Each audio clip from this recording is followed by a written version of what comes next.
Барселона мен Атлетико Мадрид бір үйде тұратын егіз ағайындар секілді. Әрдайым бірге ойнайды, бір-бірінен озам деп конкуренция көрсетеді, ойыншықтарын ауысқандай, ойыншыларында ұрыс-керіссіз ауыса береді.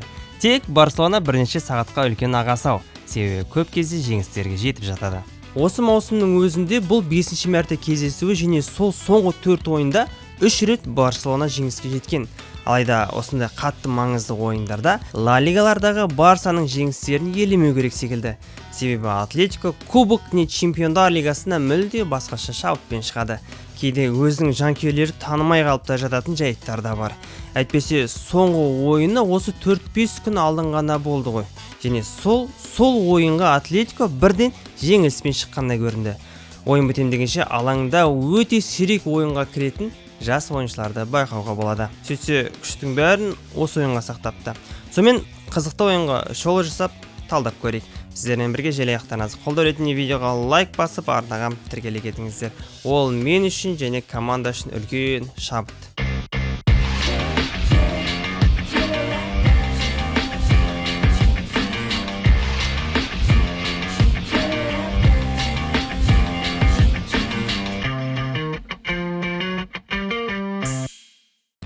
Екі команданың құрамаларына назар аударайық. Онша емес ойыншыны таппайсың. Тек өкініштісі ол Де Йонг пен Рафинияның әлі жарақат үстінде жатқандары. Осы ойынға үлкен көмегін берер еді. Ал Атлетико Мадрид сапында ондай қатты күйінетіндей жағдай жоқ. Хименес пен Облак жоқ дегеннің өзінде қазіргі қорғаушылары мен қақпашысы өте жақсы нәтижелер көрсетіп жатыр. Тағы бір айта кететін жайт, ол осы матч алдында пресс-конференциясында Диего Симеоненің Гризман жайлы жылы сөздер айтып, ол Гризманның Атлетиконың жейдесін киетін соңғы ойындар деп зал қошеметіне ие болуы. Гризманның өзі мұндай жылы сөздерді күтпегені көрініп тұр. Ұялып, аздап қызарып қалды. Диего Гризманды ұлындай көрсе, Антуан оны әкесіндей көретін баяғыдан білеміз. Білмейтін кісілерге түсіндіріп өтеге дейін, Гризман үшін Атлетико Мадридтағы бұл соңғы маусым. Мансабын жазда МЛС-те өткізеді. Матчқа келейік. Матч басталды. Допты бірінші мадридтіктер бастағанымен біз білеміз, бәрібір допты кім көбірек иелік ететін. Дегенім сол еді, Барселона ойыншылары допты өзінің ырғағына келдіріп, бір емес, 2 соққыны Рашфордқа тебуге беріп қойды. 2 соққысында Атлетиконың қақпашысы оңай болмаса да, қиынға соқпай қайтарып тастады. 5-ші минутта Альвареске біртүрлі берілген пастан кейін ол Барселона ойыншыларын Месси ағасын еске алып алдай түсті. Соңындағы соққысы нашар. Алайда гол болса да жалпы офсайд болар еді. Төреші аяғына дейін ойнатқызып, жалаушасында көтерген жоқ. 18-ші минутқа дейін екі команда кезек-кезек шабуыл жасап, қорғаушылар мен қақпашыларын сынап жатты. Барлық еңбек нәтижесіз. Тек 18-ші минут басылған кезде ғана Барселона Ямальдың пасы мен Рашфордтың соққысынан кейін есепті ашты.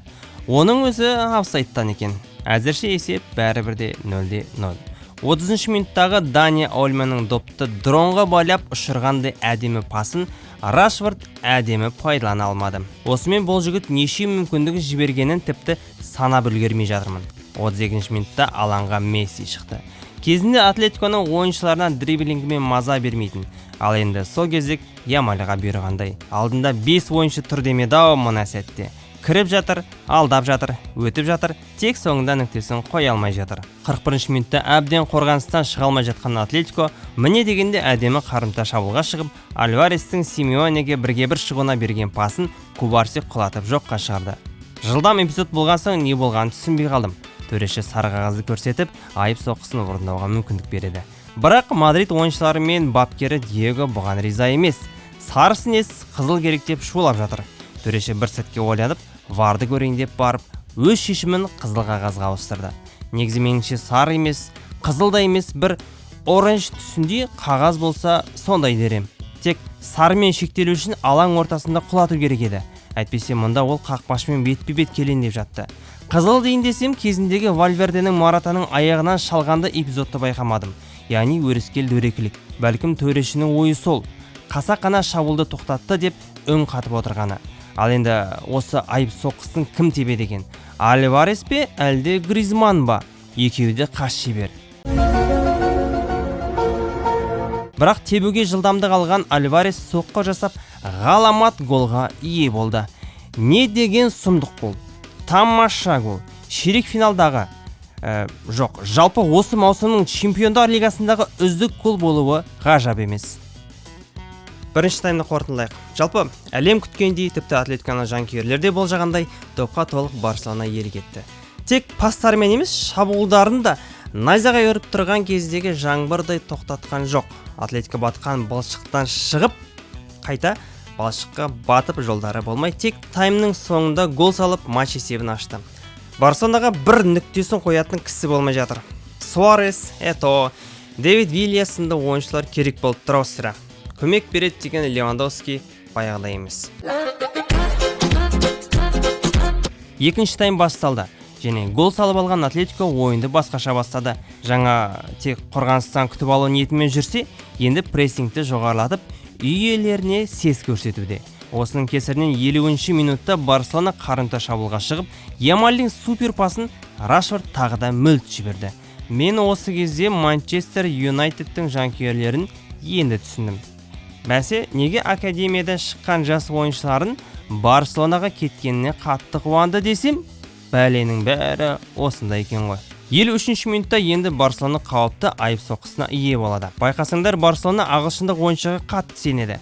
Біз де сенейік. Айып соққысы қақпаның маңдайшасымен қоса қақпашының қолына тиіп шықты. Осы сәттен кейін ауыз айтарлықтай бір әдемі шабуыл болмады. Біресе Барселона пас беруден, не доп қағудан қателессе, біресе дәл солай Атлетико ойыншылары қателесіп жатыр. Бірақ ойынның 70-ші минутында Гризман Маттео Руджеридің қапталына пас шығарады. Ол көп созбай жаңа ғана қосалқы құрамнан шыққан Сөрлетке берген пасын Сөрлет голға айналдырып, есепті еселендірді. Осылайша 10 ойыншымен қалған Барселона қақпасына екінші голын жіберіп отыр. Қандай қатерлік кетті. Жалпы қорғаныстағы ойыншының болмағаны қатты әсерін тигізеді. Сөрлетке доп келмей тұрып, оны Жерар Мартин жауып тұрған, бірақ пас келген кезде қалай жауып тұрғанын түсінбей тұрмын. Жай ырымын жасап, көз бояушылық жасап тұрғандай. Сөрлеттің маңдайынан осы эпизод үшін 1 грамм тамшы да шыққан жоқ. Тіпті ол Жерар Мартинді байқамай қалды десе де таң қалмаспын. Барселона осыдан кейін бар күшін салып жатыр. 78-ші минутта Кансело ары-бері тартып, жойқын соққы жасап, бұрыштамаға ие болады. Бұрыштамадан кейінгі сәтте өте қауіпті соққымен аяқталады. Атлетико осы соңғы 10 минутты үйтіп-бүйтіп шыдасам болды деген ниетпен жүргендей. Әйтпесе Барселона құлақтың қасына жақын келіп, демалып тұрғандай сезім қалдырып жатыр. 85-ші минутта Ямальдың мына дриблингін көріп, бір нәрсе есіме түсіп кетті. FIFA ойнап жатқан кезде тебетін батырмаңыз істемей қалып, қақпаның ішіне дейін дриблинг жасап, кіріп кетуді көздейсің. Тура сондай болып тұр сірә. Қарсылас ойыншылар ала алмай әлек, ал Ямаль содан ләззат алатындай теппейді. Ақыр соңы допты қақпашы ұстап алды. Жалпы Атлетико Мадрид пен Барселона арасындағы текетірестердің көріп келе жатқанына биыл 13 жылдай болып қалыпты. Осы 13 жылдың ішінде 40 шақты рет кездескен шығар. Дәл осы 40 шақты ойынның өрнегі барлығы бір-біріне ұқсайды. Барселона допты ұстап басымды көрсетіп шабуыл жасайды, ал Атлетико Мадрид қателікті күтіп қарымта шабуыл жасап отырады. Ұқсамайтын тек нәтижелері. Кейде мына команда тұса, кейде екіншісі ұтып жатады. Неге Барселона жеңілді? Бірнеше фактор айта кетейін. Біріншіден, Маркус Рашфордтың қаншама гол болатын сәттерді голға айналдыра алмауы өте ұят болды. Кемінде біреуін гол еткенде ойын басқаша жүрер еді. Екіншіден, Кубарсидің болмайтын жерден қызыл қағаз алғаны. Былай қарасаң, сол жерде Джулиано Симеоне гол сала алмай қалуы да мүмкін еді. Себебі Кубарси онсыз да оң жағына шығып кедергі келтірер еді. Ақымақтық болды. Басқа кездері Барселона әдемі ойнады. Әсіресе Ламин Ямаль. Пастарды да беріп жатыр, дриблингті де жасап таң қалдырып жатты. Ал Атлетиконың осы ойынға тактикасы агрессивті ойын мәнерін көрсету.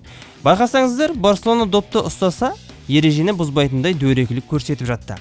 Әрине кейде ережені бұзған жайттары да бар. Мұндай қадамға мадридтіктердің баруының бірден бір себебі ол осы төрешінің матчты төрелік етуінде.